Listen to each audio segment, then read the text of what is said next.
আমি আসি তার যে 5 দফা বা 5টি পদক্ষেপের আহ্বান তিনি জানাচ্ছেন, আপনিও নিশ্চয়ই শুনেছেন। কিন্তু আমি একটু এটা বুঝতে চাই, যিনি আসলে এই পদক্ষেপের আহ্বান কার কাছে করছেন, মানে কাকে বলছেন এই পদক্ষেপ নিতে?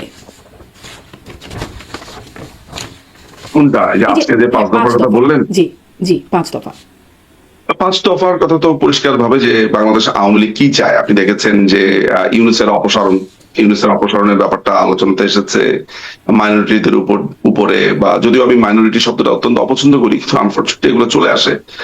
যে বাংলাদেশে ভিন্ন ধর্মাবলম্বী, মুসলিম ছাড়া ভিন্ন ধর্মাবলম্বীদের উপর যে অত্যাচার নির্যাতন, সেটাকে বন্ধের আহ্বান আছে। তারপর মব ভায়োলেন্সের বা এই মব ভায়োলেন্সের এগেইনস্টে বলা রয়েছে। তারপরে ডেমোক্রেসির কথা বলা হয়েছে। সবকিছু মিলে এরকম 5টার কথা বলা হয়েছে। এবং এই যারা ক্ষমতা দখলকারী বা যারা ইলেকশনের কথা বলছে এবং যারা মনে করছে যে একটি সারা পৃথিবী থেকে কিন্তু কি আলোচনাটা হচ্ছে যে কিভাবে এই অগণতান্ত্রিক যে প্রক্রিয়াটা এখন চলছে বাংলাদেশে, এটার নিরসন সম্ভব, কিভাবে বাংলাদেশ একটা সত্যিকার অর্থে একটা গণতান্ত্রিক রাস্তাতে উঠতে পারে, কিভাবে বাংলাদেশটা আবার তার যেই সক্ষমতা সেটা আবার রিগেইন করতে পারে, যে একটা ভালনারেবল সিচুয়েশন তৈরি হয়েছে।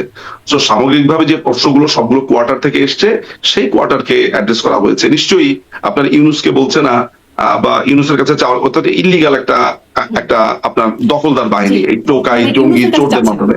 ফলে তার কাছে এখানে তো ডিমান্ড, আমি মনে করি না যে তার কাছে এখানে কোনো ডিমান্ড রয়েছে। এটা সামগ্রিকভাবে বাংলাদেশ আওয়ামী লীগের যে পজিশন মানুষ জানতে চেয়েছে, এই পজিশনটা জনগণের কাছে ক্লিয়ার করার জন্য 5টা দফার কথা বলা হচ্ছে। 5টা পর্যবেক্ষণ বলতে পারে, 5টা পজিশন বলতে পারেন। দফা থেকে আমি বলবো বাংলাদেশ আওয়ামী লীগের 5টা পজিশন, তারা কিভাবে মনে করে যে গণতান্ত্রিক প্রক্রিয়াতে বাংলাদেশ অগ্রযাত্রা পুনরায় শুরু করতে পারে। 5টা দফা বা 5টা পদক্ষেপ, 5টা পজিশন যাই বলেন না কেন, আমি এটাই জিজ্ঞাসা করছিলাম, যেটি আসলে কার কাছে, যদি আহ্বান থাকে সেটি কার কাছে বা দাবি থাকে। বাংলাদেশের জনগণের কাছে। একটু পড়ি তিনি যা বলছেন, আমি একদম শুনে একদম লিখেছি। Awami League calls for the following action to help unify Bangladesh and banish the divisive action of past 12 months. We urge Muhammad Yunus to stop ignoring his own people and do what needs to be done in order to heal our country by following 5 crucial steps we believe will lead to a better, stronger Bangladesh. যেই শব্দটা আবার, we urge Muhammad Yunus to stop ignoring his own people, মানে urge করছে মোহাম্মদ ইউনূসের কাছে। আপনার এই যে জনগণের প্রতি যে অত্যাচারটা করছে ইউনূস, যেই জনগণের প্রতি যে অন্যায় আচরণ করছে, বাংলাদেশের জনগণ বাংলাদেশ আওয়ামী লীগের যে পজিশন, সেই পজিশন জানতে চেয়েছে। মাননীয় প্রধানমন্ত্রী সেই পজিশনের কথা বলেছে। যে অত্যাচারটা ইউনূস করছে, এই অত্যাচারটা স্টপ করার কথা বলছে। বাকি আপনি 5টা দফা পড়েন, 5টা দফা পড়লে বুঝবেন যে এটা আওয়ামী লীগের পজিশন।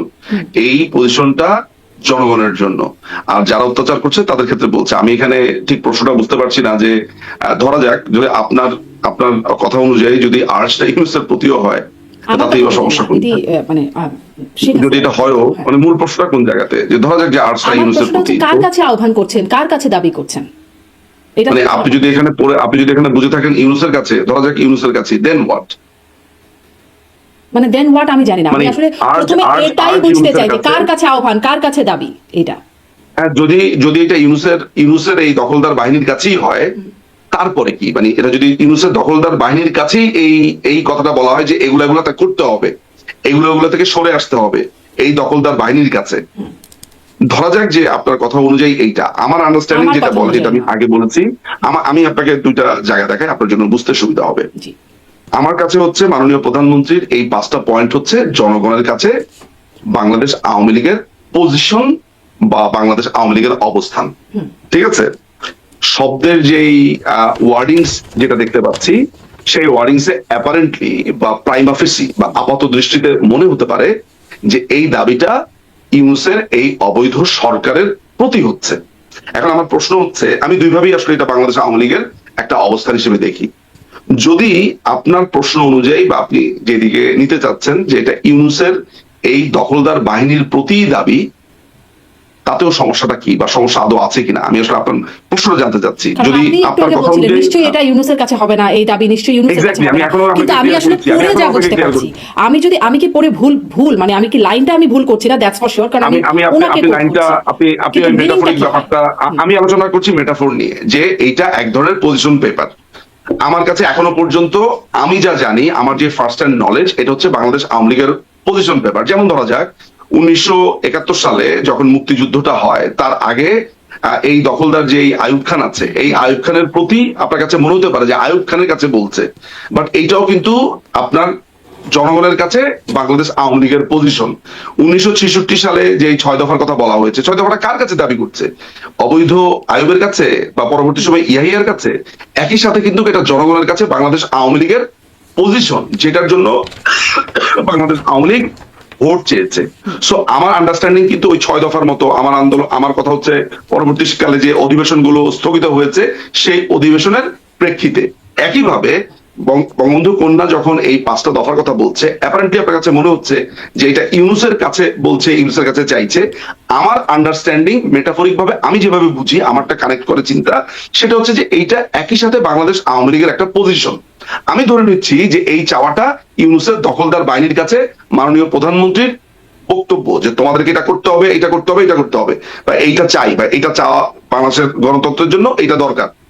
এখন আমার প্রশ্ন হচ্ছে, যদি এটা ইউনূসের প্রতি বলা হয়ে থাকে, তারপরে কি? মানে আমরা নিশ্চয়ই আলোচনাটা করবো যে আপনার কোন একটা জায়গা, পার্টিকুলার জায়গাটা আপনি অবাক হয়েছেন, কোন একটা পার্টিকুলার জায়গাটা আপনার তারপরে খটকা কি আছে, আসলে, সেটা। মানে এটাও আমারও প্রশ্ন যে তারপরে আসলে কি ইউনূসের কাছে, যদি যেহেতু যদি মিনিং আমি বলি আর্জ করছেন মোহাম্মদ ইউনূসকে, তারপরে হ্যাঁ, কি? জনগণের কাছে তারপরে কি? ক্ষমতা ফিরিয়ে দিতে হবে, জনগণের কাছে গণতন্ত্র ফিরিয়ে দিতে হবে। এটা তো একটা আনকনস্টিটিউশনাল, এটা অবৈধ দখলদার বাহিনী মানে এখানে কিন্তু রয়েছে। এই আবেদন বা ইউনূসের- এই দাবি আর্জ, এটা ইউনূসের কাছে করে কি লাভ? কারণ মানে এই দাবি কেউ করছে না বাংলাদেশে যারা সক্রিয় এই জন্যই তো আমি রাজনীতি করছে। আপনাকে, এই জন্য এই যে আপনার কাছে একটা কনফিউশন তৈরি হয়েছে, এই জন্যই আপনার বেটার আন্ডারস্ট্যান্ডিং এর জন্যই আমি আপনাকে বলেছি যেটা বাংলাদেশ আওয়ামী লীগের পজিশন, রাদার দেন আপনি যদি মনে করেন যে ইউনূসকে আপনি বলছেন, যেটা আপনার জন্য কনফিউশন তৈরি হবে।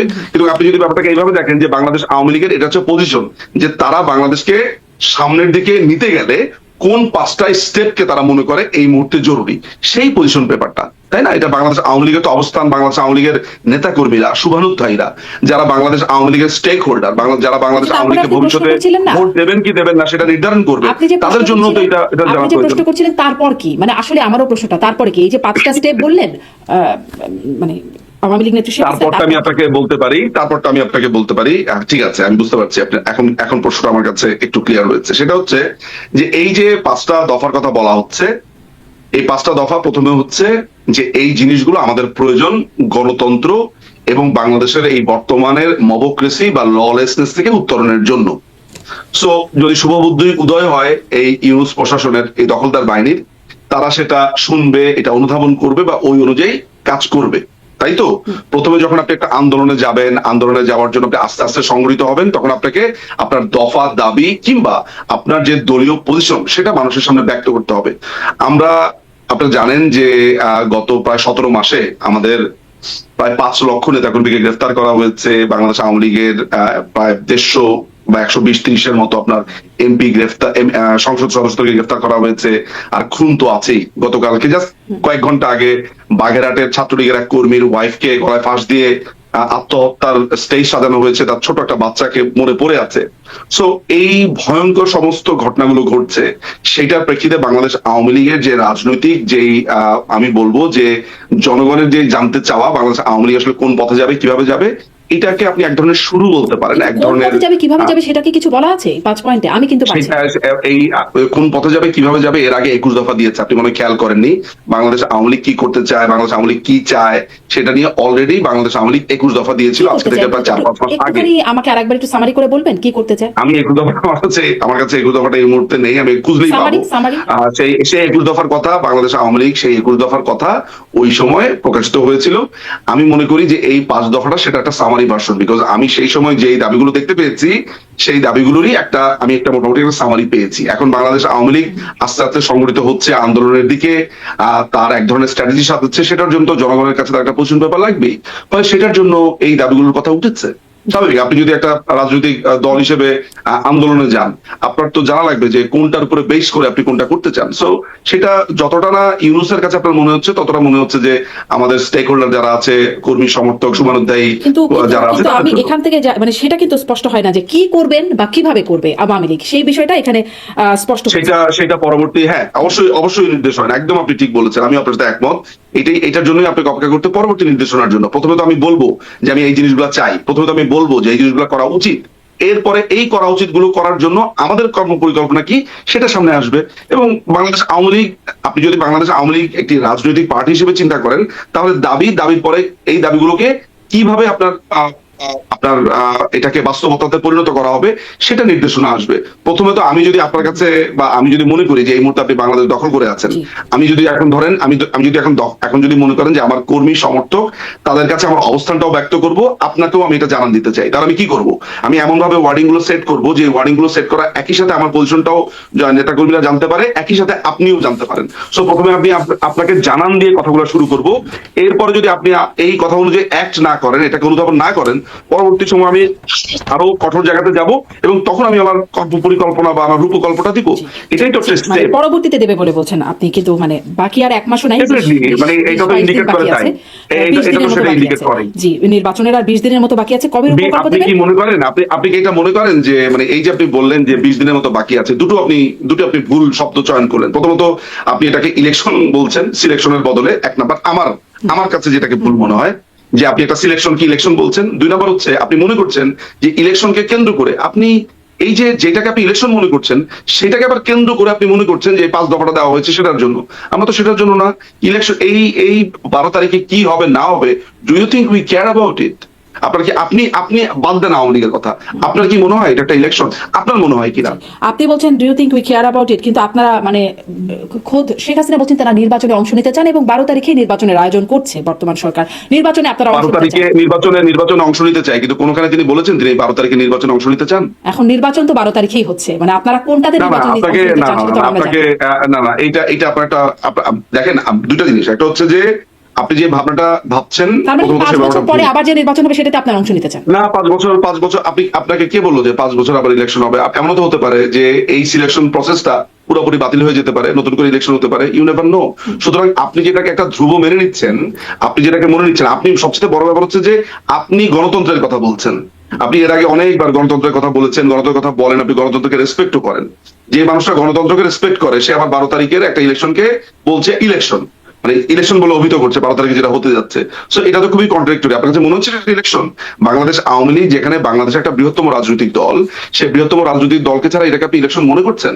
তো যখন আমাদের সময়ে যখন সাংবিধানিক ভাবে আমরা ইলেকশনটা আমরা করেছিলাম এবং কোনো দলকে আমরা কোনো বাধা দেইনি, আসতে বাধা দেইনি, যেভাবে সংবিধানে আছে ওইভাবে করতে চেয়েছিলাম, সেটা কিন্তু এর আগেও আমার মনে আছে যে আপনি আমার সাথে যখন আপনার কনভারসেশন হয়েছে বা ওপেন ডিবেট হয়েছে বা কথা হয়েছে, তখন কিন্তু আপনি এটার ব্যাপারে বেশ ওজোর আপত্তি তুলেছিলেন এবং অন্যান্য সময় আপনি বলেছিলেন, নিশ্চিত এটা আপনি করেছেন। তো সেটা যদি আপনার আপত্তির একটা অবস্থান হয়ে থাকে, তাহলে এই সিলেকশন প্রসেসটাকে আপনার কেন ইলেকশন মনে হচ্ছে? আপনি যদি আমার অন্য মানে বর্তমান সরকারের কারো বা বর্তমানে বাংলাদেশে এখন সক্রিয়ভাবে রাজনীতি করছে এমন কারোর সাথে অনুষ্ঠানগুলো দেখে থাকেন, আপনি নিশ্চয়ই দেখতে পাবেন যে আওয়ামী লীগকে ছাড়া কি করে অংশগ্রহণ। আমি এই প্রশ্নটা তাদের কাছে করি, কিন্তু আপনার কাছে আমার প্রশ্ন, আপনার কাছে তো আমার সেই প্রশ্নটা আমি আপনার ওই অবস্থানগুলো জানি বলেই তো বিষয় নিয়ে প্রশ্ন করছি। যদি আমি জানতাম যে আপনি আসলে ওইটা ভাবছেন না, তাহলে আমি আপনাকে বিষয় নিয়ে প্রশ্ন করতাম না। আমি যখন জিজ্ঞাসা করি যে আওয়ামী লীগকে ছাড়া নির্বাচন কিভাবে অংশগ্রহণমূলক হবে, এরকম একটা বড় দলকে ছাড়া যাদের এত সমর্থন আছে, তখন সেটার একটা মানে ব্যাপার। আর যখন আওয়ামী লীগ বলছে যে সুষ্ঠু নির্বাচন অংশগ্রহণমূলক নির্বাচন, তখন এটা একটা আইরনি হয়ে যায় না?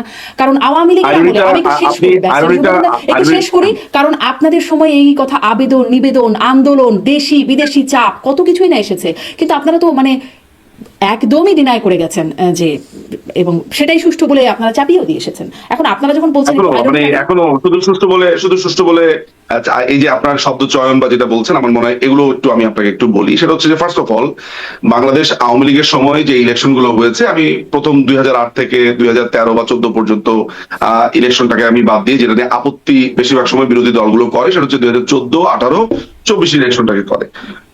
2014 যে ইলেকশনটা হয়েছে, 2018 যে ইলেকশন হয়েছে এবং 2024 যে ইলেকশন হয়েছে, সেই ইলেকশনে আইনগত বা সাংবিধানিক ভাবে অবৈধতার আপনি একটা সিঙ্গেল পয়েন্ট আমাকে দেখাতে পারবেন যে সাংবিধানিক ভাবে এটা অবৈধ ছিল? না, ধরুন এখনো তো সাংবিধানিক ভাবে অবৈধ কি বলেন তো? আপনাদেরকে তো আইনগত ভাবে নিষিদ্ধ করেছে। আপনাদের করা আইনেই আপনাদের নিষিদ্ধ করেছে। না রাখেন, আপনি তো কথার পিঠে কথা বলছেন, তাহলে সেটা ভালো এবং এটা ভালো এবং এটা আলোচনাটাও ভালো জমে। আপনি যদি এইটাকে অবৈধ সরকার কেন বলছি সেটার উত্তর এর আগেও আমি আপনার প্রোগ্রামে দিয়েছি, আমি আজকেও আবার আপনাকে বলি, তাহলে আপনার জন্য বুঝতে সুবিধা হবে। তারিখে যারা এসেছে তারা অবৈধ। কেন অবৈধ? সাংবিধানিক ভাবে অন্তর্বর্তীকালীন সরকার বলে কোনো সরকার নাই।